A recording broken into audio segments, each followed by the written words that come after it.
আসসালামু আলাইকুম। আমি আপনাদের মাধ্যমে বাংলাদেশের সকল জনসাধারণকে জানাতে চাচ্ছি যে গত 5 তারিখে পিনাকি ভট্টাচার্যার একটা পোস্টে হেফাজত এবং বিএনপিকে নিয়ে উনি কিছু কথাবার্তা বলছেন।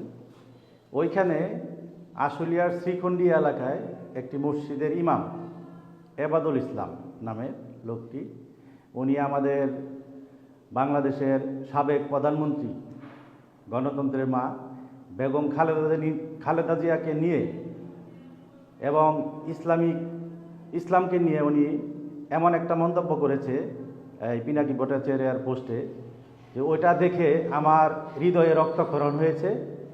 খালেদা জিয়া আমার মায়ের সমতুল্য। আমি বিএনপির রাজনীতির সাথে 2001 থেকে সম্পৃক্ত।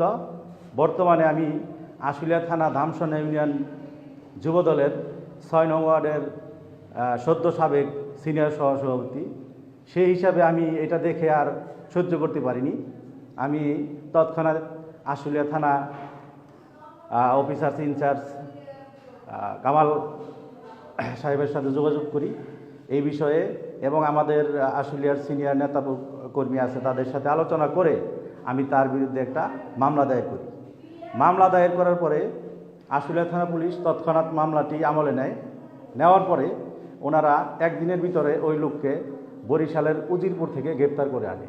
আমি এজন্য আশুলিয়া থানাকে ধন্যবাদ জানাই। এর আগেও আমাদের প্রিয় নেতা তারেক রহমান এবং খালেদা জিয়াকে নিয়ে ফেসবুকে অনেক মন্তব্য হয়েছে, কিন্তু মামলা হওয়ার পরেও কোনো অগ্রগতি পাইনি। আজকে আশুলিয়া থানাকে আমি আবারও ধন্যবাদ জানাই, তারা এত তাড়াতাড়ি এরকম একটা লোককে অ্যারেস্ট করতে পেরেছে, এবং আমি এই লোকের দৃষ্টান্তমূলক শাস্তি দাবি করছি। আর যারা যারা ফেসবুকে এই ধরনের মন্তব্য করেন দেশের বড় বড় নেতাকর্মীদের নিয়ে, তারা এই ধরনের কাজ থেকে বিরত থাকবেন, এতে আপনাদেরই মঙ্গল হবে।